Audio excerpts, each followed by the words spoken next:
Hi, welcome back. My name is Larry. We normally do camping videos on this channel, but for today we're actually going to do a project video. I actually want to take this couch that I'm sitting on, if you want to call it a couch, it's very uncomfortable, and I want to turn this into a little living room or den or family room or lounge or whatever you call it wherever you're from. Kind of just a comfortable seating area, and I also want to put a little cubic mini wood stove over here so I can have some reliable heat in the winter time. Okay, so we're currently in my shop right now, or it's the storage I'm using for a shop, and I have all the stuff that we need in here. Got this big piece of tile, it looks kind of like marble. It's 24 inch by 24 inch. This is what I want to use as a hearth. I also want to use this green chair, and if I don't use that green chair, I might use this cream colored chair, but the plan is I'm going to use this one. I also have the cubic mini cub, which is the smallest wood stove that they make. And then I just grabbed a bunch of stuff from the hardware store. I got a bunch of these shelf brackets, and then some roofing screws. I got some paint for the walls to match the paint that I currently have in there. I got some high heat paint, primer, acetone, some texture, wall texture, and some black lag bolts. And then I got two pieces right here of this 24 inch by 24 inch 16 gauge sheet metal steel as well. And I should have plenty of lumber. This is all just like scrap wood left over from other projects like the mini camper. And then I also have a bunch more plywood and lumber over here that we're going to use. I was also able to find the same flooring that I already put in the camper, the same color and brand and everything, so we'll be able to match that exactly. When you get the big tile, we're going to put this in there, and then we're going to be able to do kind of a little mock-up.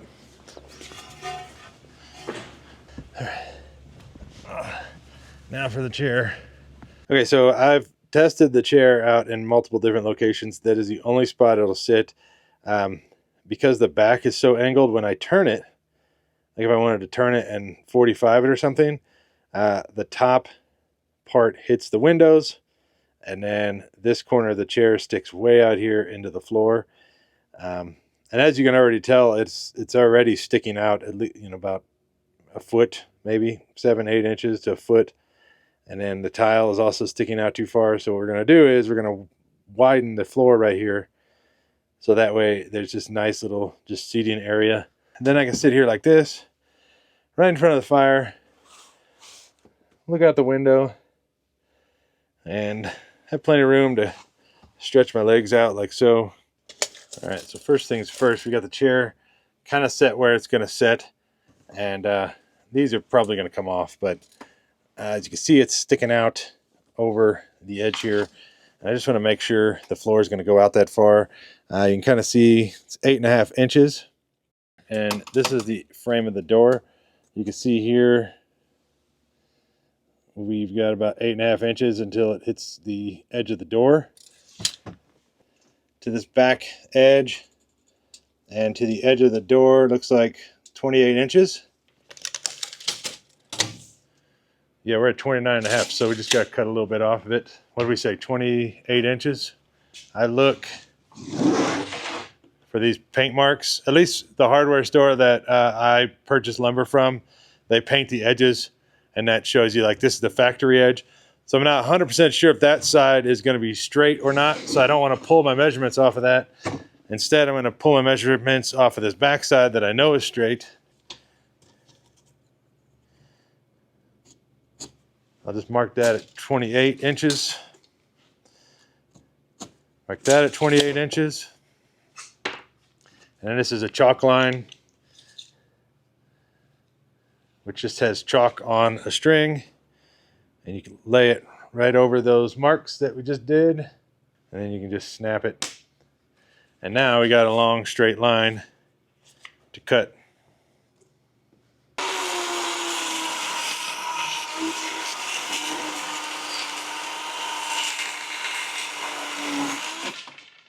Now we have this plywood end, and if you can see back here, there's a bolt, and that bolt is meant to kind of hold the camper in. And you can see how I cut this out of the previous board. Now I got to cut it out of this one in order for it to tuck all the way in, because you can kind of see we're sticking out about an inch here because of the door. And I think if we just notch that out, but well, if we notch that out, then we'll fit up flush. But we need to compensate for the fact that the board is going to be up against this wall. Okay, so we have it at the edge of the board here. We're measuring at 13.5 inches where this bolt is at. So since it's got to go that way an inch, we'll just mark here at 14.5 inches. And then it doesn't have to be perfect, so we'll just cut it bigger than we have to. I'll just do a little something like that right there.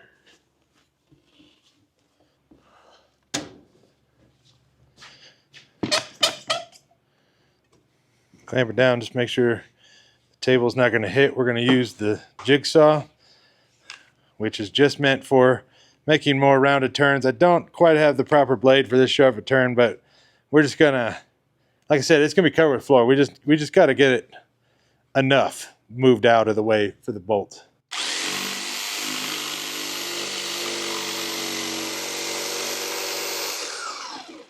Yeah, that's as sharp as I could turn it.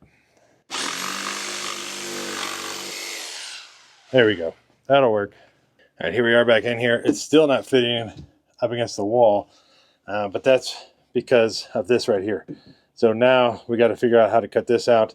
The best way to do it is just go up against this bolt as tight as I can. Just make sure this gap is the same in the back.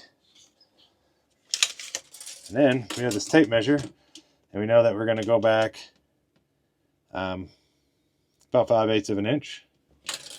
You can see this is where the door is currently hitting, but it's going to go that way because the whole board is going to go this way. It's going to go 5/8 of an inch this way. So now we just mark 5/8 of an inch, and in fact we'll probably just do a little bit wider.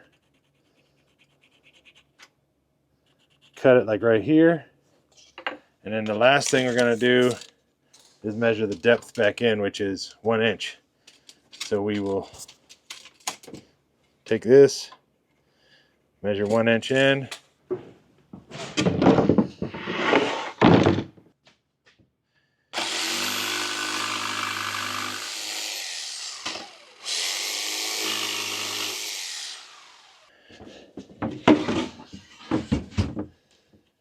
All right. Oh, look at that. The back wall is not straight because all this is touching where we are wanting it to touch, but that's fine. Walls, especially even in houses, are rarely ever straight. We're going to cover that with trim, and you won't even be able to see it. I went ahead and cut the rest of this.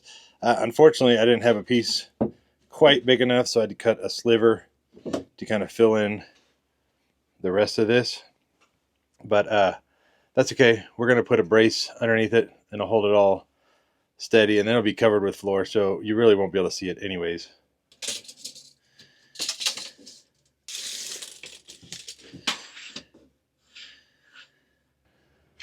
I think that'll work. All right, so we're just going to put the ugly side facing up. We're going to attach it down underneath here, and we'll glue it and screw it from both ends, and then that way this will hopefully keep this edge from moving around these, like, you know, these smaller boards. Hopefully it'll just kind of make it more one continuous piece. Just put some wood glue on there.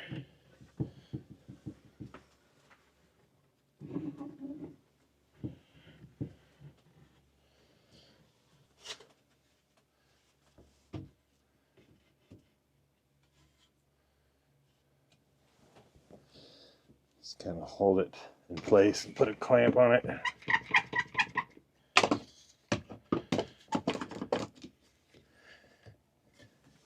And then I have some 1 inch drywall screws.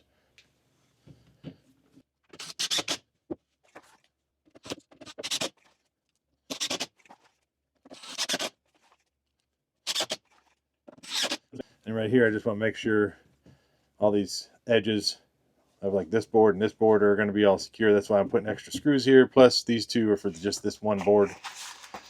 And then I'll go down, just make a, you know, two screws every 6 inches or so.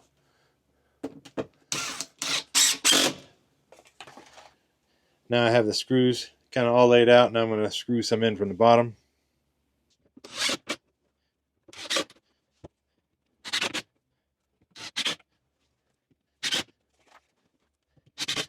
All right, this whole board still needs to be screwed down and attached to the camper. I'm going to go ahead and switch back to these 1¼ inch exterior screws. And then we're just going to kind of put a grid pattern of screws all along the top to screw it down to that plywood that's down below.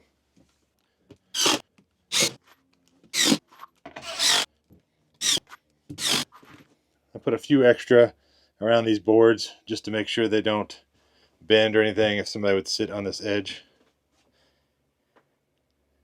And now we're down underneath the platform here, and I have these shelf brackets. They're kind of meant to go this way, but obviously we're not sticking out that far, so I'm going to turn them around, and we're going to do this just for a little extra added support. These aren't going to hold a whole lot of weight, but hopefully just enough. There shouldn't be much weight coming down off of this anyways.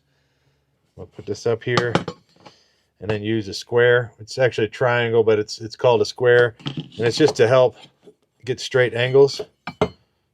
So we just put it up on the top, and then we can kind of swing this bracket into place so we know that's straight.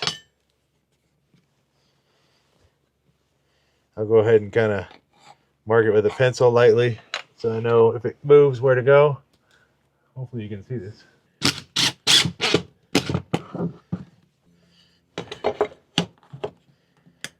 Still looks straight.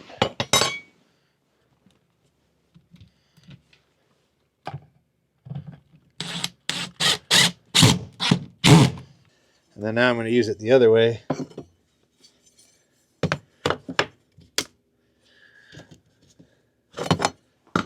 To make sure it's straight.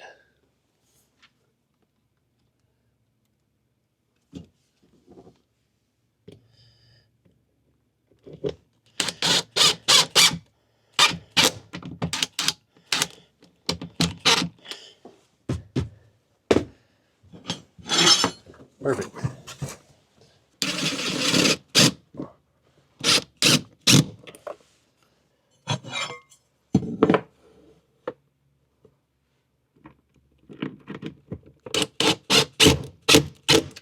There. Perfect. Now what we're going to do is measure in between these. We got 51 inches, and then we'll split that up into thirds. 51 divided by 3 is every 17 inches. So we'll hold that there. We'll mark 17 inches.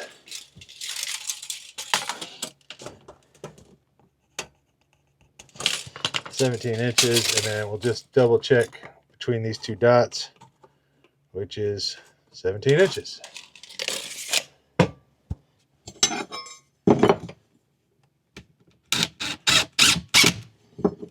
Alright, there we go.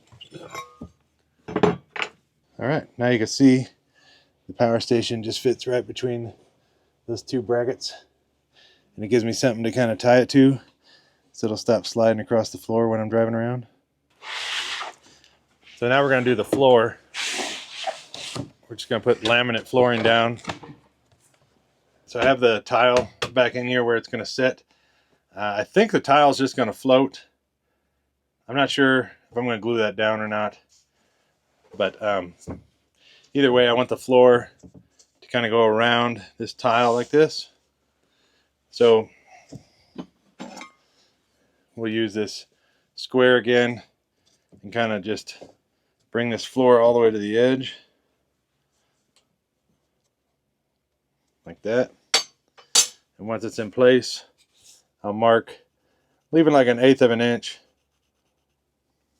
I'll mark where the floor ends right there.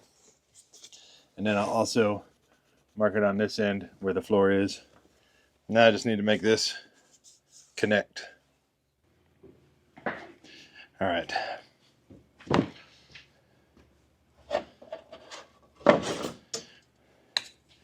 I'll use this square right here to extend this line out.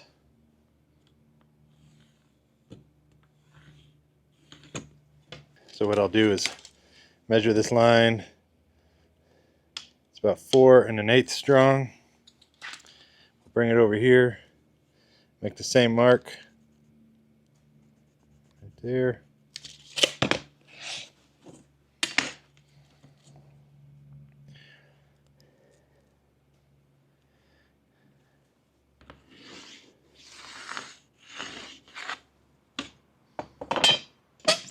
Let's go ahead and clamp it.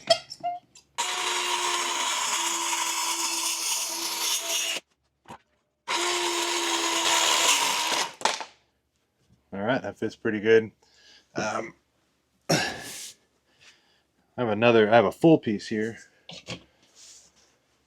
which I think is going to fit just right. I just need to cut off just a little bit off the end, and I think a full piece will fit right here.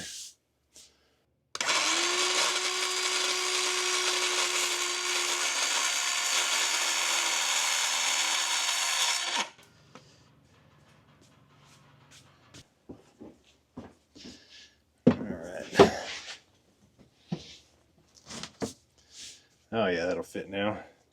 And then with this laminate flooring, you just kind of lift it, set it over the overlapping piece of the next one, and just kind of push it together while you're squeezing it in until you don't see a line anymore. And then you're good. Next piece.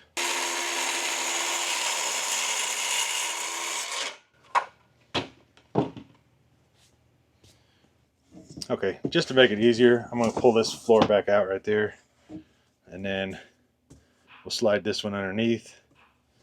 Kind of get that locked into place. Just make sure it's exactly straight. Even if it's a hair off, it'll mess up the floor going on moving forward. Now we can put this next piece in, and as long as these two pieces are lined up straight, this should just slide right in.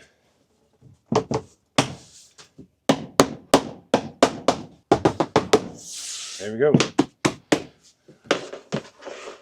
Now for the next piece. Now, even though another full piece will fit in there, I just don't want it to look the same. I want there to be a joint somewhere. We have one right here.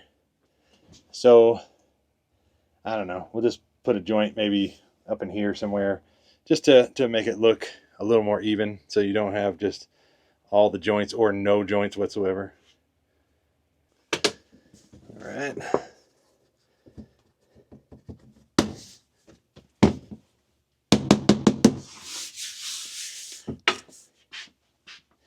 So we have a seam here, and now this one, and then we just have to finish the rest of this row off. So we got 32 1/4.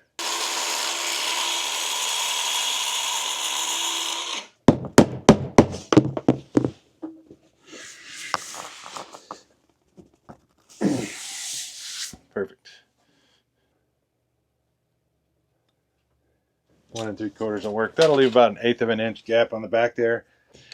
Now for this piece, I could pull the table saw out, but it's kind of buried. So what we're going to do is just line it up here on the edge of the table. And we're going to this is the side right here that we want to keep. So just make sure I'm out far enough so we can make our cut. And use a clamp on this side and the other side, keep it straight. I don't know if that's going to work. The saw might hit it. All right, well, we're not going to be able to put one down here because the saw is going to run into it, but we'll measure out kind of the same way we cut plywood. We'll go out 1 3/4 inches. Same with down here.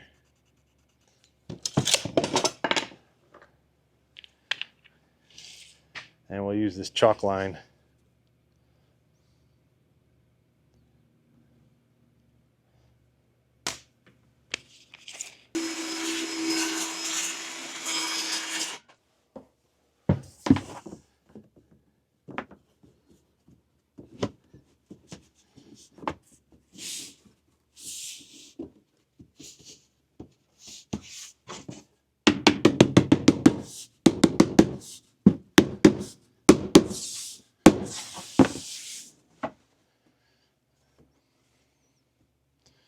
Looks good to me. All right, normally this floor would just float, meaning it's not attached to anything. Usually the trim will hold it down, but since we are in a camper, I think I'm gonna go ahead and staple it down. I have this pneumatic stapler, and then I'm using, I don't even know what that is, probably 1.25" staples. And I'll at least throw a couple along the edges just to make sure it's not gonna move.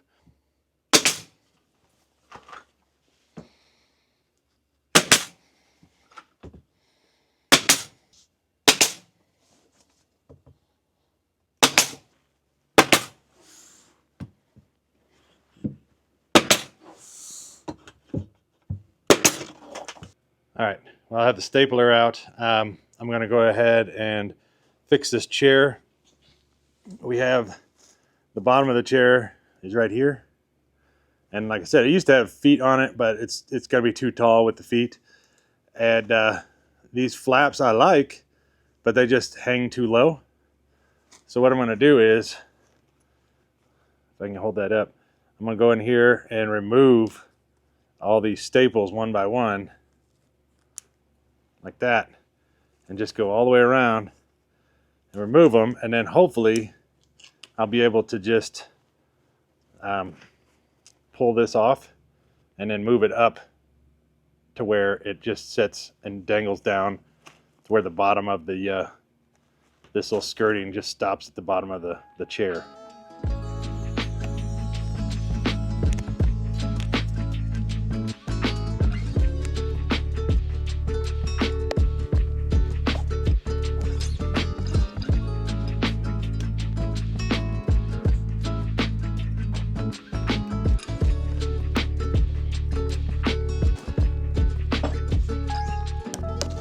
Got the skirting off all in one piece without damaging the chair.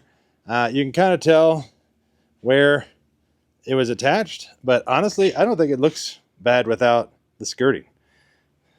I think it's going to look just fine in there. I would like to put the skirting back, but it would have to be attached way up here, and there's just nothing. I mean, there's something right here, but when you go all the way around to the side of the chair, if I can get this in the frame there, it would have to be right here, and there's just nothing. All the framing is down here where it was attached. So I think we're gonna have to go with no skirting, but I think it'll still look good. Now that the floor is done, we're gonna put some trim. Actually, it's baseboard, but we're gonna put baseboard as trim along the side here. We just gotta measure it.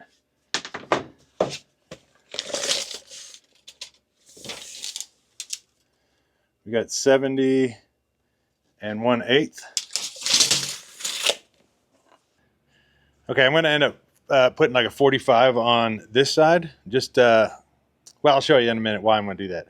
But before I take any other measurements, I want to go ahead and do that 45. And then we're just going to rotate the saw to a 45-degree angle. Get this all the way to the end.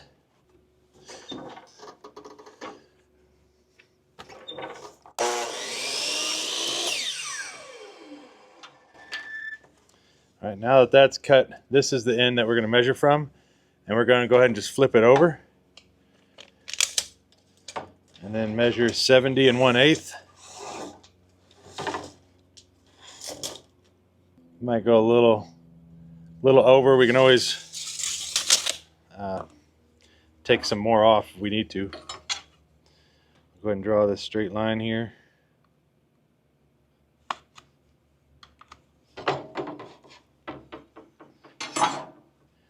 And the trick with baseboard like this is if you lay it down, you're not going to get the right cut. So you almost have to hold it square like this, because one side is thinner than the other. So what I'm doing is kind of holding it up to where the bottom is flush up against this plate. And then I just got to get the blade to stop on that line.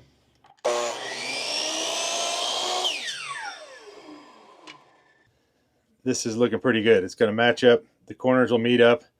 And then whenever we cut this piece to go right here, then this corner will meet up. I think that turned out perfect. Well, apparently I forgot to press record, but I went ahead and nailed this up right here. You can see the corner looks all nice and clean. And I went ahead and glued it with this Gorilla heavy duty construction adhesive. So I put a bead of it kind of along the side of the edge of the wood that was here before I put the trim up, and then I used the pneumatic stapler to go ahead and staple it. Technically you're supposed to use finish nails, but I'm just really wanting to make sure this doesn't fall down, because I'm going to be hitting this a lot with gear and stepping on the edge here, and I just thought that staples would probably work a little bit better. It does make a little unsightly mark, but we can always paint over that, caulk and paint over it, and you won't be able to tell that it's even there. Well, we have the glue out. We're going to go ahead and glue this tile down.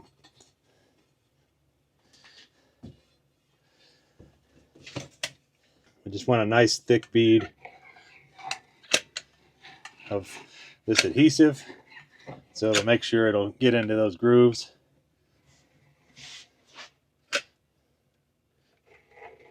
Make sure we got plenty around the edges.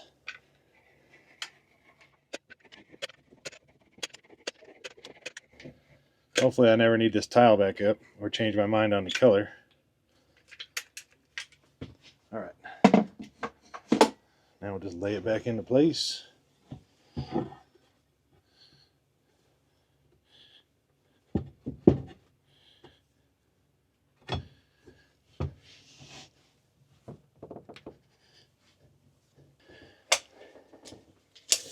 Now we'll go ahead and measure for the trim. We'll do 23 5/8.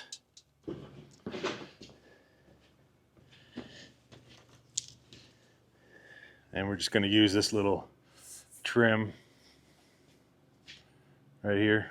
Just real thin, about a 1/4 inch thick, about a 1/2 inch wide. And we're going to take it over here to the miter saw. 23 5/8. All right, you guys might have a hard time seeing it, but I marked it way over here on the edge. We need to do a 45-degree out to here, because I measured to the end of the tile, but in order to have it come around the corner, we need to do a 45 sticking out this direction. So we'll just turn the saw this way to a 45-degree angle. And this little mark that I made is where the corner of the tile is. We want it to 45 out this direction. Just line the blade up. Make sure we're pushed up against that back rail. There we go. All right, I went ahead and cut the other piece, and that will fit nice and tight right there. I think that'll look pretty good. I'm going to switch over to these shorter staples. I think they're 1/2 inch. Technically, you can see they're not going to go down real far past the trim, but we're going to go ahead and just glue the trim.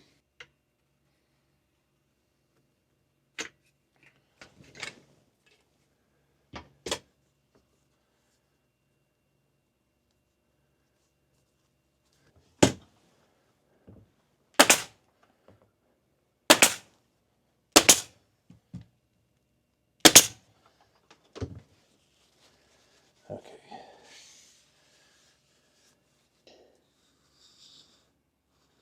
Yeah, I like it.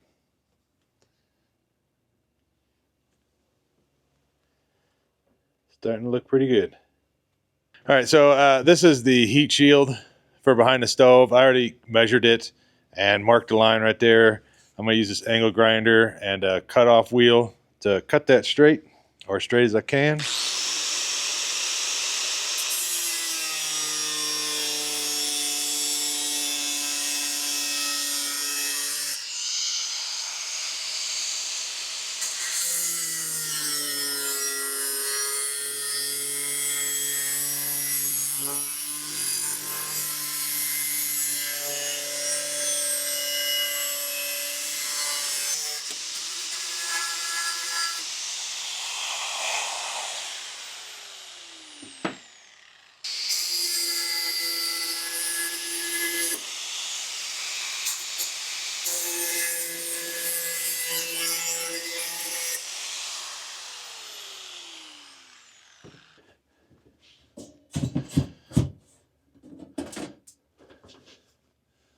Wanted it just right under the window, so that's going to work out great. So now we got to figure out the height of this rear one. I was going to bring it up a little bit higher, just under here, but I just don't think visually it's going to look very good, and I don't think it's going to make a huge difference. So we're just going to cut the second piece at the same height as this one. And we're looking at, yeah, we'll do 19 1/8.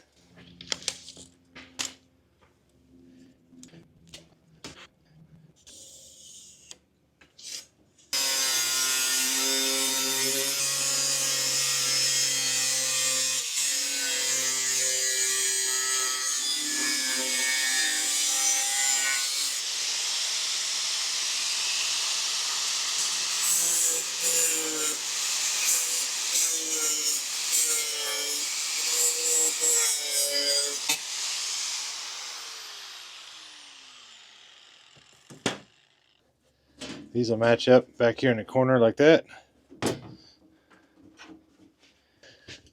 order to mount this, I'm going to put some lumber on each side, and then in the back corner, some maybe 2x3s. I'm not sure, whatever I have out there, but I just need to measure the height. I need to go with this 16 3/4. Well, I'd like to use this 2x3, but it's too warped. I don't think it's going to work. This one's not bad, so I can use this one.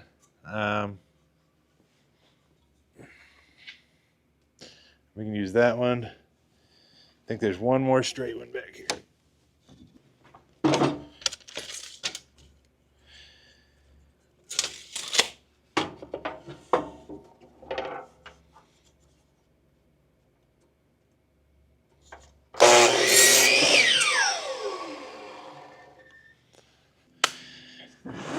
I pre-cut all the rest of the ones that we need. These are at 18 inches. And then I'm just going to pre-drill some holes in there, hopefully in the right spots.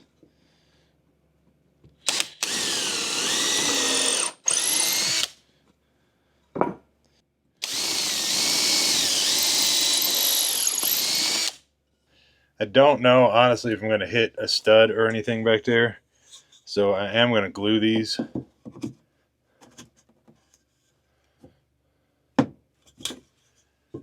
And I'm going to use some 2-inch exterior screws because I don't really want it to go too far past the wood. We just need it to go through the paneling, and if there is a stud back there, we need to go through that. We don't need to come out of the siding on the other side. Just go ahead and throw a little glue on there.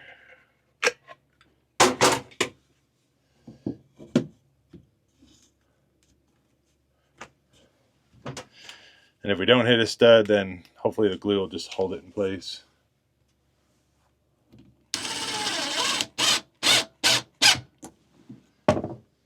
I think we hit something. Put this piece of metal back up. I want to make sure that we're going to hit the edge of this.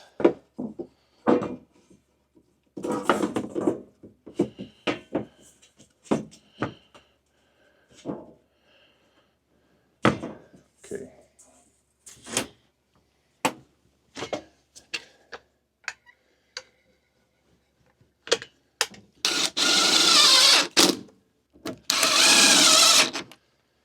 I'm gonna mark the top of the piece of wood, the bottom of the piece of wood, and then I'll mark where the actual screws are at.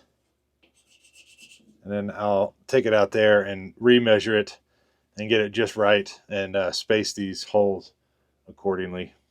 And then here, and what I'm going to do is actually 45 this edge and this edge, just because I camp alone a lot and I don't want to have to, you know, worry about falling and accidentally cutting myself really bad on these corners. I mean, you just never know. So I'm going to 45 these out. And then I left the top open on purpose, so that way the heat that gets transferred onto this steel can escape through these vents right here. And then the sides, I'll just kind of maybe trim out or paint or something, and hopefully it won't look too bad. Okay, so what we're going to do is pre-drill the holes for the lag screws that are going to go through this. But I want them to look somewhat even. So that's why we marked where the screws are at. So the screws on the piece of board are right here and right here. So we got to avoid these two spots. The top of the 2x4 that we're going to be screwing into ends right here. So I'm just going to look for a pattern that will work. I already kind of marked one here at 3 inches. And then 3 inches from the bottom. And this is about, let's call it 13.5 between this hole and that hole. So we'll do 6 3/4. That should be the middle. 6 3/4, 6 3/4. And to make them all look the same, we're going to put them all at 1.25 inches from the side, just because that's what looks nice. So I have a center punch here. This is going to line it up so that way when we put a drill bit on there, it won't walk around. We want it to end up right at these spots. Now what this does, it's got a point at the end and an adjustment, heavy and light. We're just going to crank it up to heavy, and then it's spring loaded, but it'll get to a point to where it just pops, and what it'll do is make an actual divot in the metal. So we want it to go right here. We're just going to push down. Wait, let me make sure it's center. Push down, and it just leaves a little center point right there. Do another one right here. I'm going to zoom you way in. You can kind of see right in the center there, there's a little shiny spot. Same with that one. And that is so we can set the drill bit on there and it'll start drilling in that exact spot. All right, I found a drill bit that I think is going to work. It's pretty close. Let's drill one and see what happens.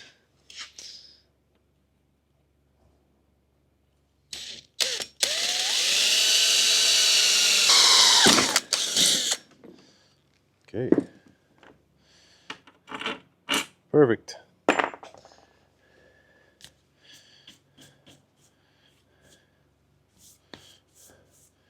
Now I just got to do the rest of them.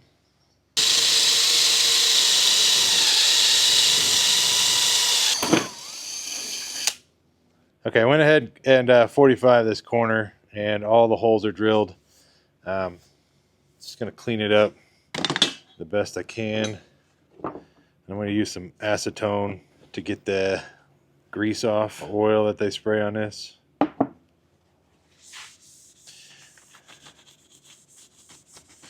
Because it keeps it from rusting, but it also keeps paint from sticking to it very well. You can see how dirty that is. Stuff almost is like rubbing alcohol or something. It kind of just evaporates as soon as it gets on there. All right, wow, that's still dirty.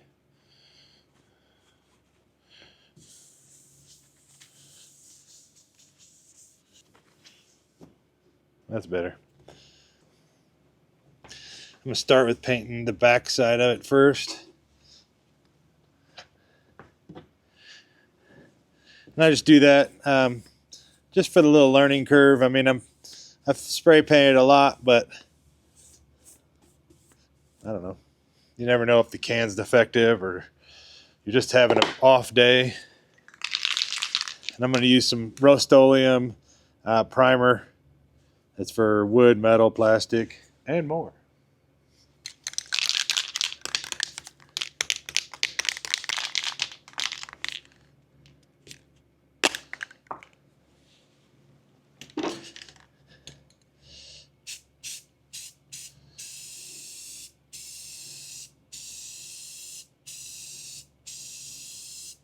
Just a light coat. Especially since this is the back, I'm not too worried about the back. All right, let that dry and I'll go work on the other piece.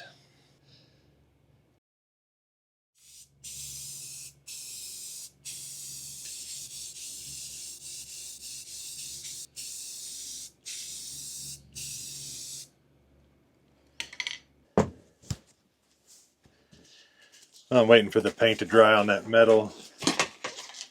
I'm going to go ahead and caulk the edges.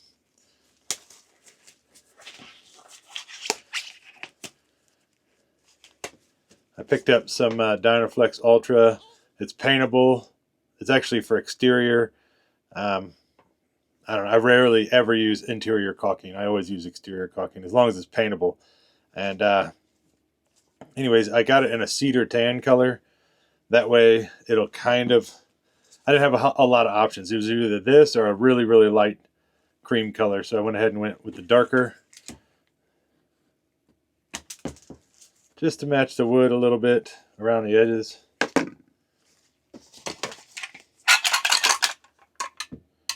There you go. And then I like to keep a piece of wood to wipe my fingers off on.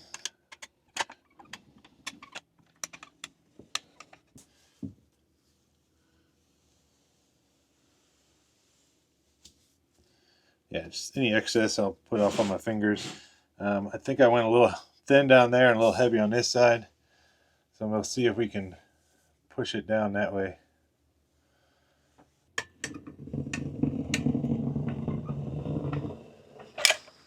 So this is going to smear all over the wall, but I got paint. I'm not too worried about it.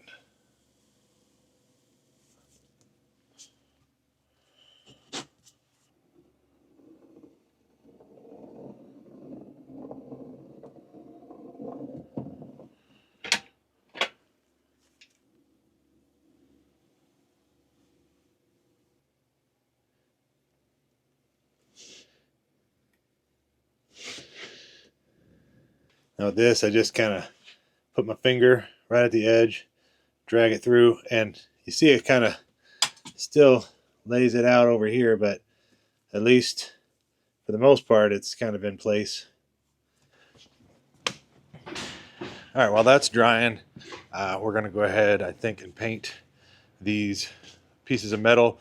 I'm using this high heat paint by Rust-Oleum, just flat barbecue black is what it's called. All right, we're just going to take this scuff pad and just scuff up all this primer. Just whatever we can do to help get that paint to stick any better. If you guys like watching these kind of videos, these project videos, let me know down below in the comments, because I love doing projects. And I know it's not camping related, but maybe we could figure out some way to relate the two. If you guys got any good ideas, whatever. All right, let's go ahead and paint these. All right, same thing, let's start on the back where the stickers at on both of these. This high heat paint always just goes on so easy and smooth, at least the flat black. Usually with paints, the glossier the paint, the harder it is to get it to look good. So I typically go as flat as I possibly can go.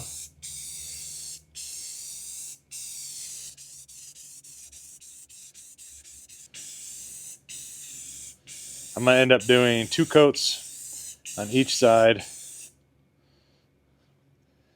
Just going to keep them as thin as I can, just like that. Plus flat paint flat paint dries a lot faster. So we should be able to recoat these in 30 minutes to an hour tops.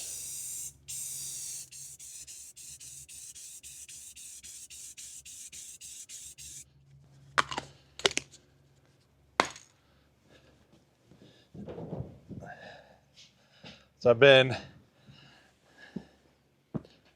trying to figure out in my mind how I want to attach this chair. It doesn't really have any way to attach it, but I think I have an idea. Along this whole process, I've been realizing that the cream chair probably would have been easier and better in this camper, but there is a little bit of a backstory to this chair. It belonged to my sister, and every time I'd go to her house, I would always just love sitting in this chair. It's always just, I don't know, my favorite chair. So she finally, after all these years, decided to get rid of it, and now that I have it, I wanted to use it so bad. And in fact, I just noticed this on the bottom. I guess I'll just take it off at this point, but somebody bought this from Phoenix. I don't know if you guys can even see this. This is pretty cool. Somebody bought this in Phoenix. One of two items. So I'm wondering if there's two chairs that they had originally bought. And I guess they bought it on 8/23/1982. And maybe this date was when they took delivery or something. Anyways, back to this. I think what I'm going to do is take a piece of plywood. Yeah, there's just not a whole lot to attach to. So I'm going to take a piece of plywood and I'm going to cut it to the outside of this the chair, and then I'll then have something to screw it to from the bottom. That's the plan. We'll just get a piece of this 1/2 inch, maybe 1/2 inch plywood. So I think we're going to take this 1/2 inch plywood and we're just going to set it on the chair, and then we'll go from the back side and then just outline it. At least get it close, I think, is the plan. If this works on the first shot, I will be totally surprised.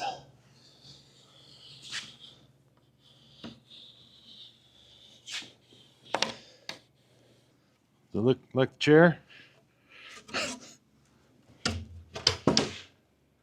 Hey, it's pretty close. Now let's cut this out.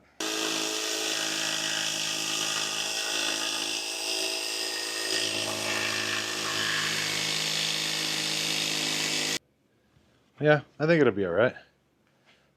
Okay, I just got this air compressor right here. It's made by Husky, but I was actually going to go buy a different one, and a guy came up to me and told me about this and how quiet it was, and I'm so glad he did, because I bought it and I love it because I can actually hear myself think when I have it plugged in.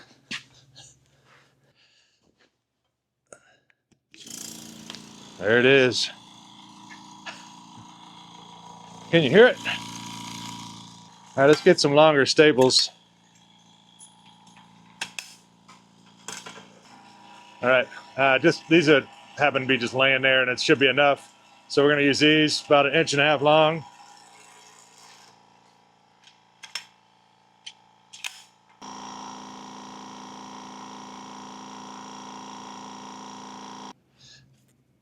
Let's see if we can even get this thing to stay like this.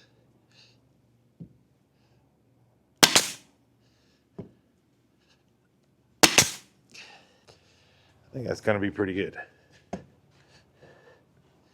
It's got a lot of tension under it. I think we're going to throw some screws in there too, though.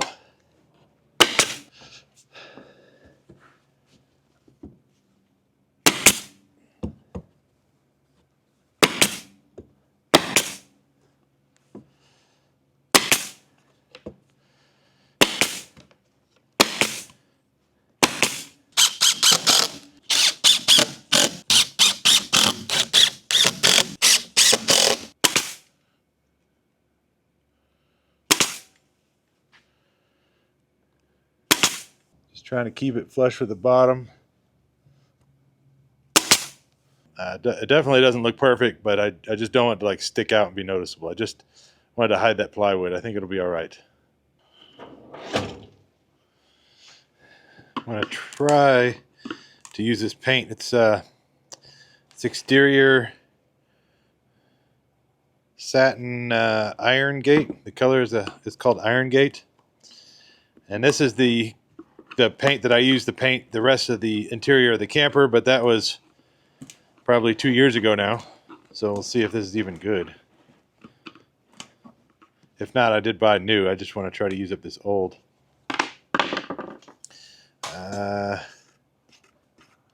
Probably can't see it, but stirred up pretty good, and I think we can get away with using this.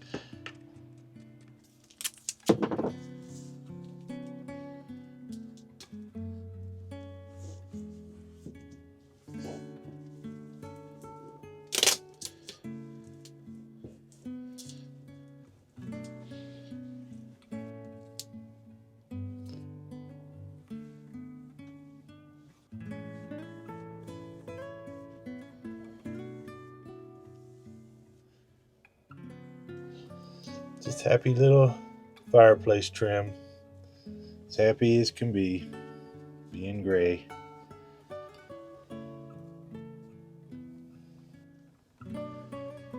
Alright, we'll just let that first coat dry.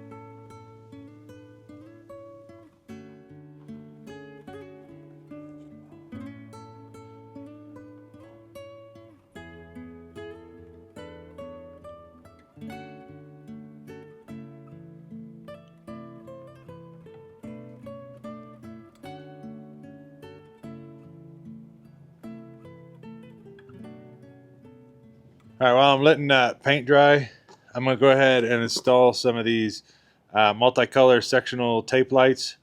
I'm going to go ahead and put it under the floor. I think it would just be a cool little like accent light. So let's get that going. As carefully as I can, I'm going to attach it to the back of this little piece of plywood that we had underneath here to kind of brace everything. This way, if you're walking up the stairs, hopefully you won't be able to see it. And it should just kind of give out a cool glow when it is turned on. And it seems to be sticking really well. I'm actually honestly surprised with this. I don't think I've ever used any of these that actually work well, but I have never bought this brand.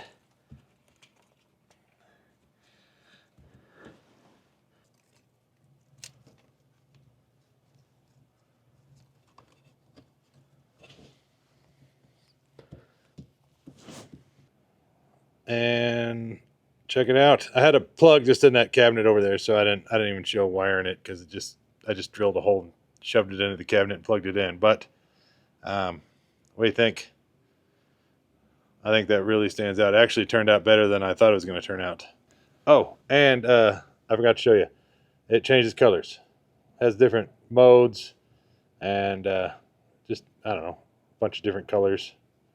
I'm switching it up to varnished ivory satin. It's made by MARTY. It really, well, that's just the paint that they mixed. It's kind of like the better of the brand at Home Depot, at least the Home Depot that I shop at. And I don't know, I think you can really kind of get what you pay for when it comes to paint. And I always paint exterior, even if it's on the interior. I don't know, I just always figure exterior is going to hold up longer. I don't even understand why there's interior paint other than just to get people to go buy more paint. But this has a primer in it, I'm pretty sure. Paint and primer. So I'm just painting this raw wood. Still gonna do 2 coats of paint on everything, at least. Since this is raw wood, I mean the paint has primer in it, but you know how that goes. I'll still probably do 2, maybe 3 coats of paint. I don't even know I'm doing that. I'm gonna be painting this the same color. Wasting my time cutting in for nothing.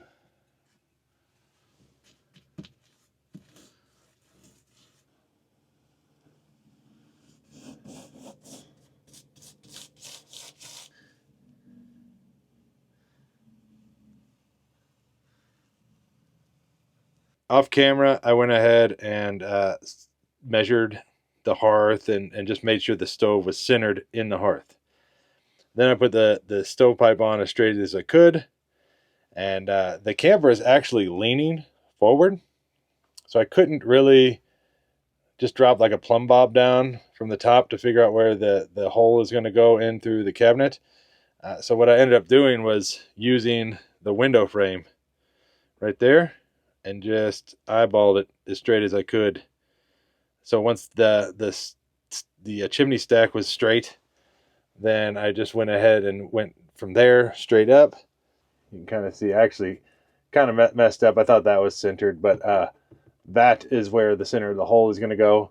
And now I just need to make a 7-inch circle so I know what to cut. Okay, I'm going to use this compass to draw the circle. I don't have a 7-inch hole saw bit, so we're just going to have to draw it and then hand cut it with a jigsaw.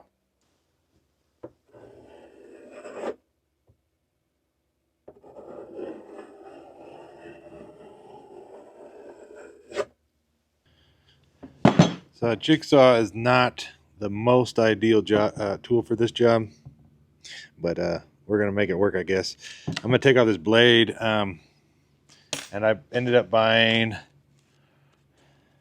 reverse cut blades. I don't know if you can see that. So I'll open this up. So reverse cut blades work great for paneling or any kind of like really like finished type of wood that has maybe a veneer or something on it, because if you look, this blade, it cuts when it comes back up, which whenever you have paneling, you have that veneer on the outside and it'll like rip up the veneer like that whenever it's on its upswing. And with this one, the reverse cut one, it cuts on the way down instead of cutting on the way back up. So when it's cutting on the way back up, it's a little less abrasive, and then it'll only cut going that direction. That's what I'm hoping we'll use to keep the paneling from the cabinets from splitting and looking horrible.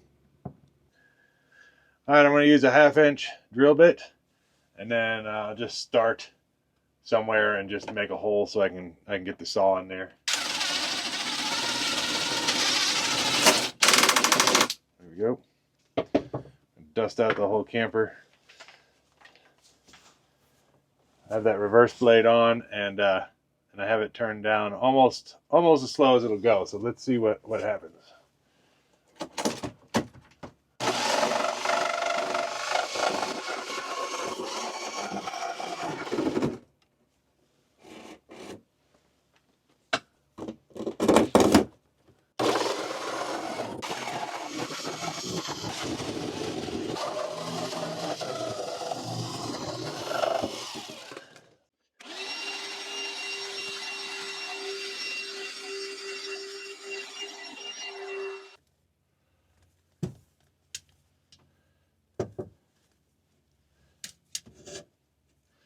I'm going to center this pipe the best I can all the way around.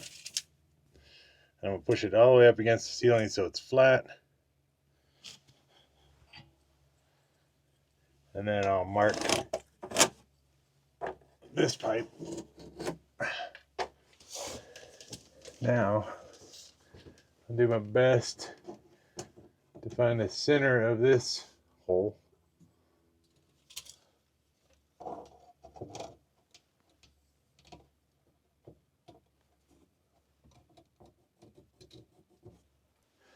Then I'll go ahead and use this compass again.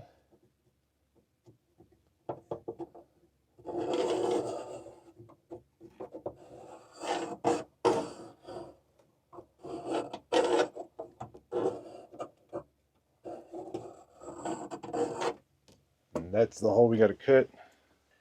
So now that I double and triple checked and made sure that we're still heading up in the right direction, it's still straight up. Then I found the center of the big 7-inch hole that I had scribed in with the compass. So I think it's all ready to go.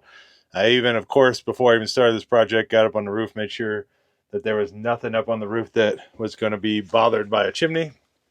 Right now I'm just going to use a small drill bit that's long enough to go through the cabinet and then all the way through the roof.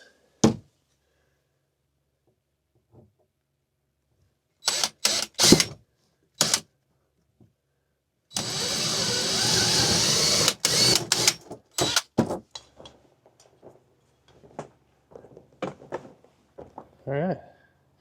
Boy, the lighting's great. So it's right there, it came out. And the idea is that I'm going to put this compass as close as I can to where that hole is, and then go ahead and draw my 7-inch circle right there.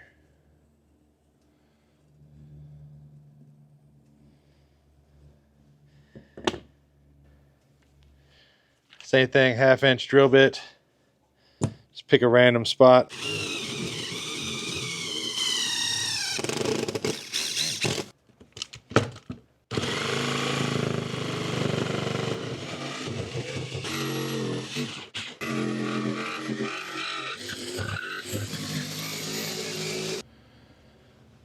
All right, you can see I need to cut this out just a little bit more. There's nothing behind it, it's just the paneling, but I think it turned out pretty good.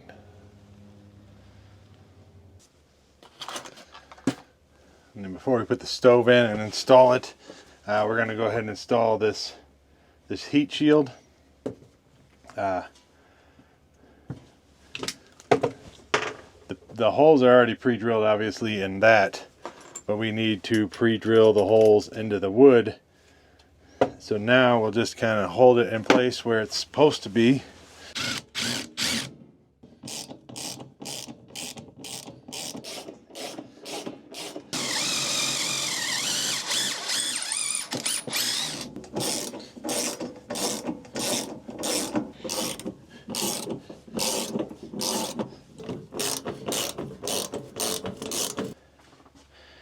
All right, what do you think? I think it's gonna look all right.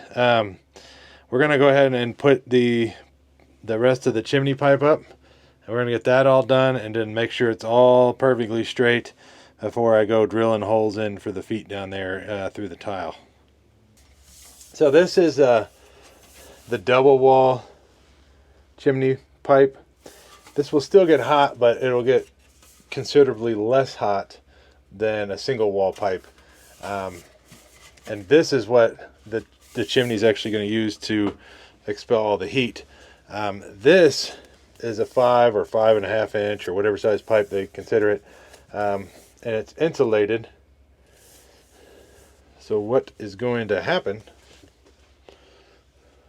I'll keep it G-rated, we're going to put that inside there, and we're going to slide it all the way through.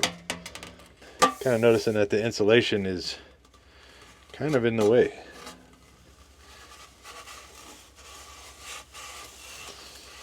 Just trying to get it started without hooking too much of this, and I'm sure it's fiberglass, so I'm gonna be feeling that later.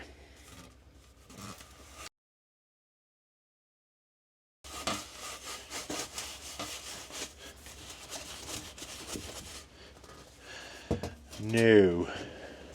This is the pipe that came with the stove. Not sure why this isn't going to work. I really don't feel like... I don't know if that's fiberglass. I don't really see fibers on me. Fiberglass is just horrible because when you get it on you, it just gets inside your pores and just makes you itch.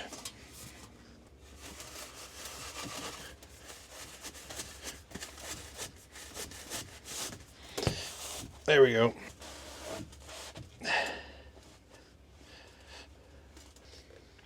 Okay, so this is going to go up through the roof, this portion. That's why this bigger pipe is here. And because that's a double wall pipe, and that's insulated, and this is a larger pipe, this should hopefully, it might get warm to the touch, but it won't burn anything. So that's going to protect anything in the cabinet and protect the camper and or the cabinet or anything else from catching fire. Yeah, so we're going to set that up there like this. We're going to put this double wall right there. See, so what we're going to need to do on this is we're going to need to push this down in there further.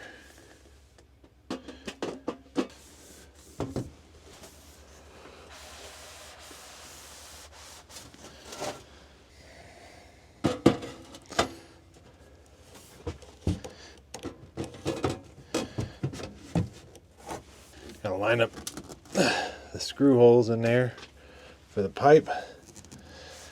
And then this is going to come down to, I forgot a part.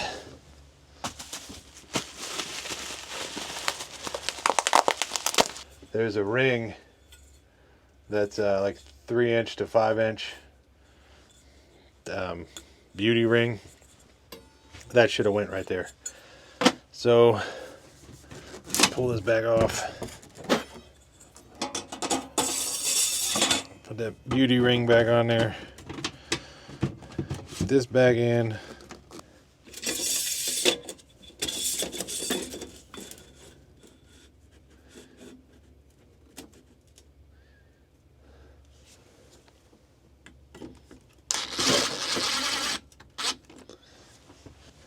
And these are even smaller screws for the chimney.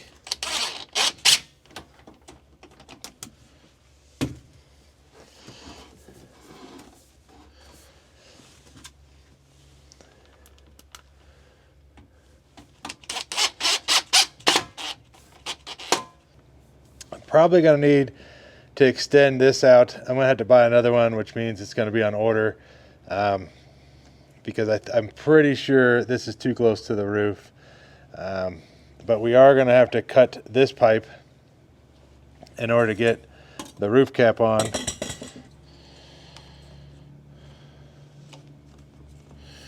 We're just going to kind of mark the best we can a circle.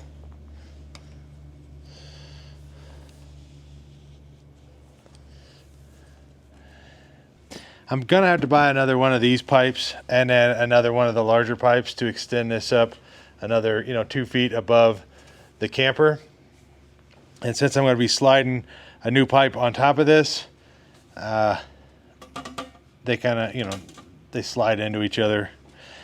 I don't want to just cut right where I marked it and then leave nothing there to be able to slide a new cap onto. I need this on there. So what I'll do is measure how tall this was. That's 10 inches. And I'll transfer that over to here.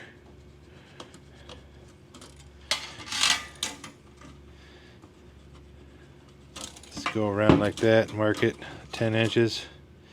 So when I cut this, it'll look like that on the bottom for the most part, which should just slide into what's there, and then I'll be able to slide the new extension piece onto that.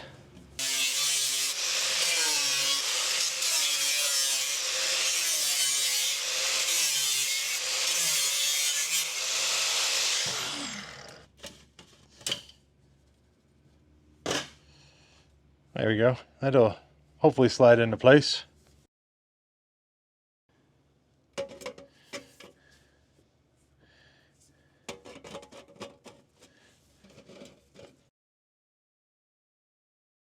So I got that top piece on the chimney done. I would recommend to not ever try that.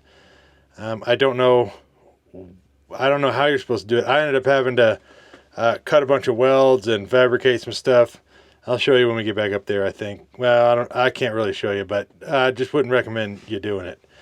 And anyway, so I got this centered in this hole, and that centered up there the best I could. And then I went ahead and mounted this beauty ring plate to kind of hold the pipe where it's supposed to go. I have not sealed it up on the roof yet, but that's because I need to center the chimney stack here, and then go ahead and mark where the feet are going to go down here. I was going to do that last, but I realized I have to move this pipe up in order to get the fireplace back out of the way so I can drill the holes. So yeah, I just decided not to finish the roof yet. But by putting this beauty ring in place, then it's at least going to hold the chimney where it needs to be, center of those holes. And then now I can line up this pipe again from both directions, this way, and make sure it's all straight, which will then show me where the stove has to go, and then we'll mark those feet.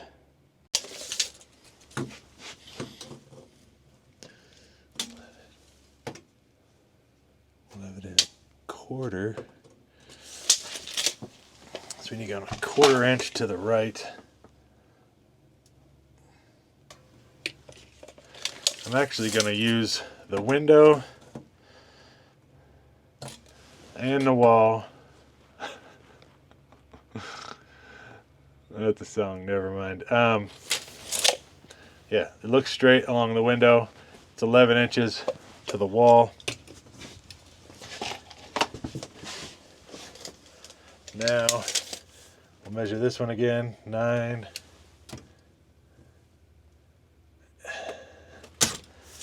So now we need to move forward. There.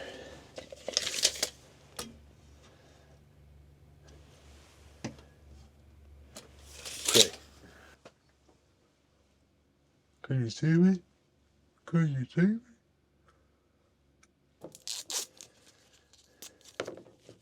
And then I'm going to outline all the feet, because you guys can't really see it yet, but they kind of make triangles where it touches the ground, and then the center of the triangle is where the hole is for the to attach the foot. So I go in here and make a template of where all the feet are at. Then I can remove the stove and then know where to drill. I hope that's the plan.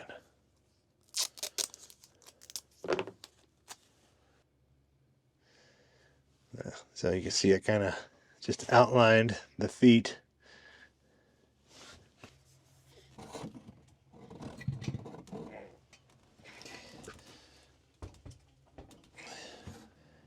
Now you can see the little triangles I made. And here is the bottom of the feet. You can see it looks like we just kind of need to center the holes right there.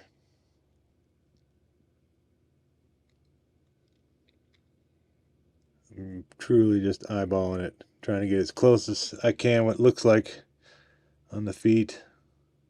All right, we're going to go ahead and drill these out. We're going to use a 1/4 inch hard tile and stone drill bit. Trick is low and slow. You got to make sure you don't crack the tile. We're not going to push real hard.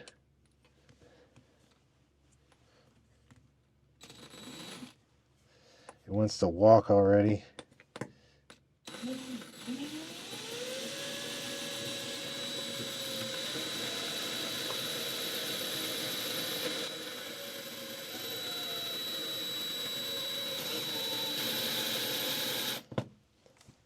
You kind of feel it when it gets past the tile. It's kind of hard to explain, but you can feel it and it'll sound a little different.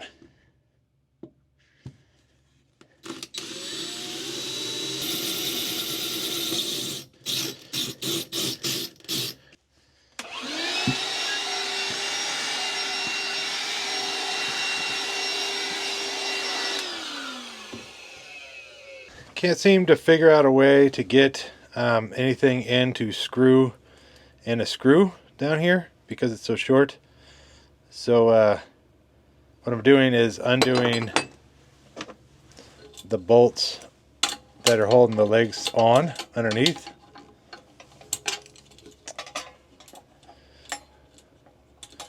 I already pre-loosened them, but I'm going to take the bolts off because I think the bolts I can go back and do those while the stove is in place. But I just can't seem to get the screws in.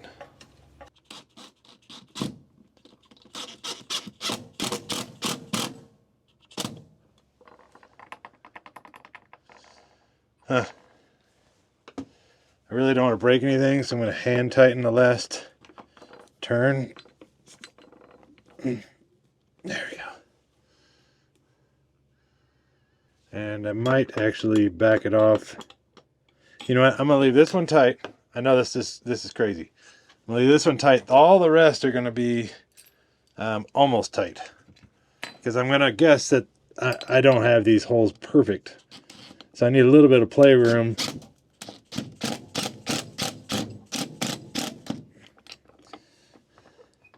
To be able to move it around if the legs aren't exactly right. So this one right here will hold the whole stove from moving around. These are it's not gonna go anywhere, but I don't know. I'm just kind of going I'm just making this up as I go. I don't listen to me.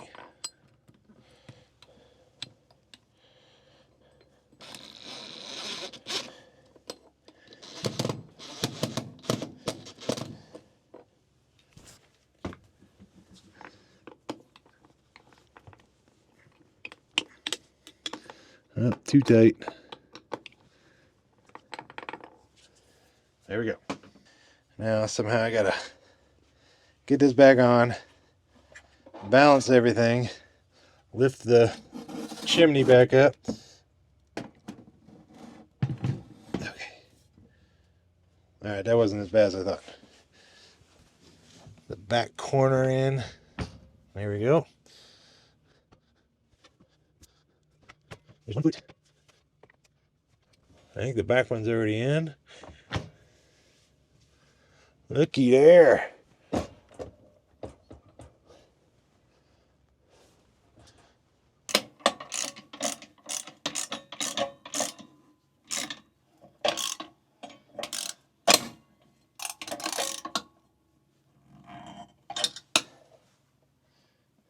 All right, it's not moving. Okay, so it came with these L brackets and then some like self-tapping screws.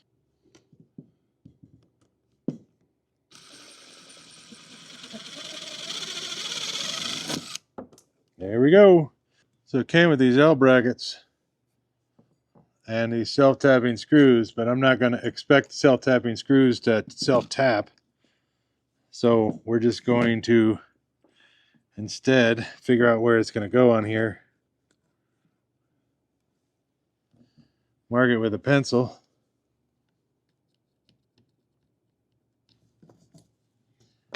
Pre-drill it.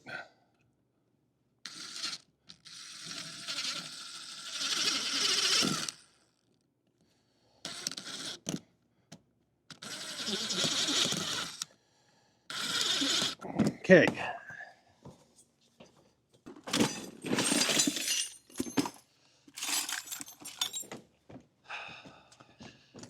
So it came with these L brackets and self-tapping screws, and I would say pre-drill, but since this thing is round and flexible, it's just not going to work. So we're going to use this center tap again. Then we're going to drill it.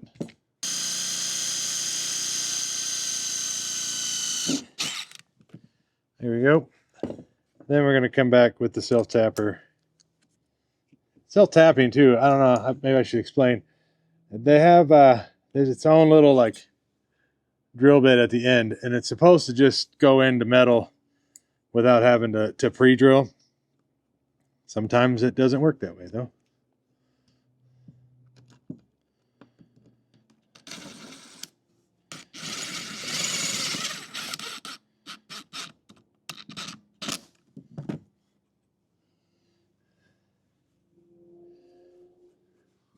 All right. We'll go back down here, make sure nothing has moved on the inside. I've gone down there I don't know how many times, and I forgot to get the other screw that fell. I got some 1-inch stainless steel screws that did not come with it. I don't think it's necessary either, but anything outside like this, I like to use stainless so it doesn't rust. Okay.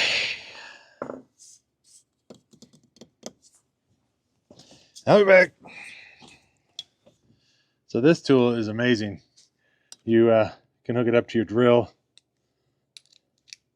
You can put your other drill piece in there. And that way you can use your drill at a 90-degree angle and be able to get into weird spots that you normally couldn't get into with a normal drill.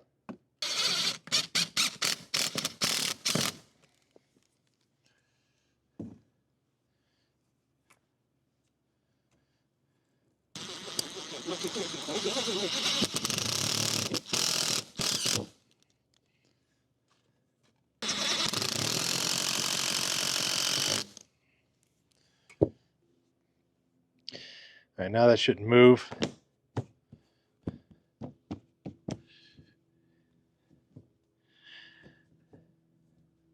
We're gonna get this straight, and then I'll mark it with a pencil.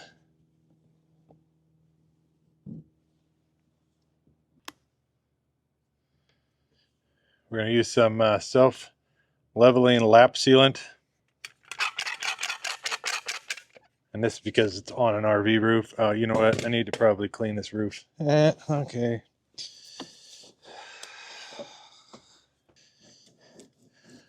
Clean the roof right here where we're going to put this adhesive.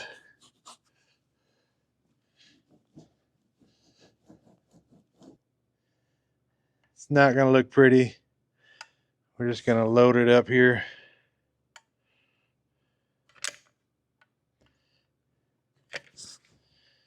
Temperature's kind of dropping, so I'm curious how this is going to dry tonight.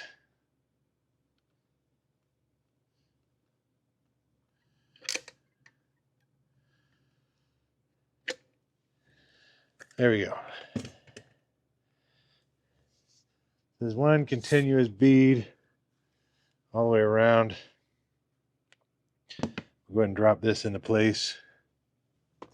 And then we're going to use these 1-inch sharp point roofing screws. So obviously they're meant for roofs, and then they have their own little like washer with a rubber seal on there. It just really does really good for roofs on RVs, well, on houses too, I guess.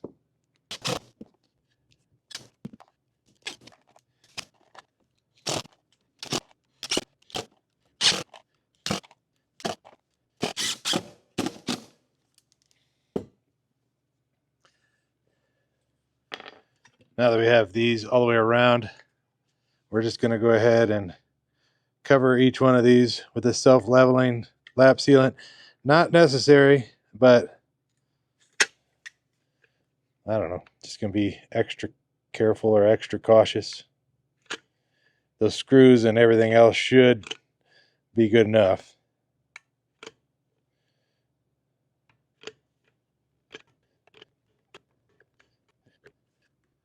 It always looks really bad at first, and then by morning all this will just droop down very slowly and fall into place.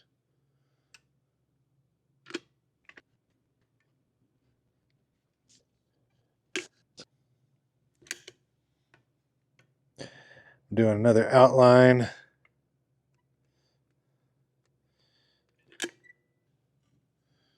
Now we just got to screw this on.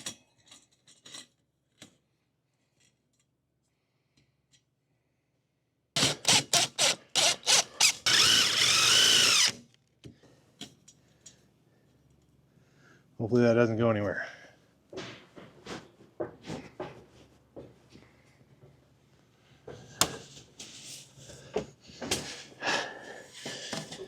Now,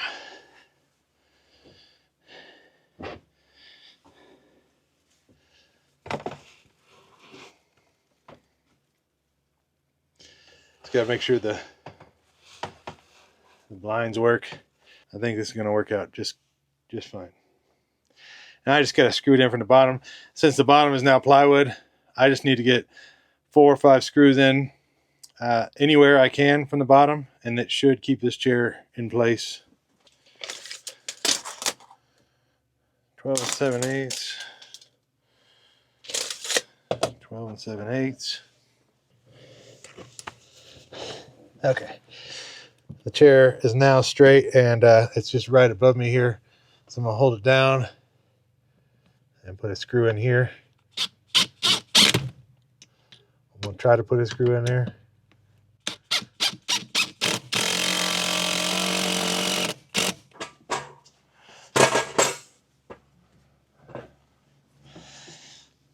Screwing it in from underneath the truck camper on the outside, and since I'm all by myself, I pretty much have to push down on the chair to make sure it stays on the ground, and do that while I'm screwing it in.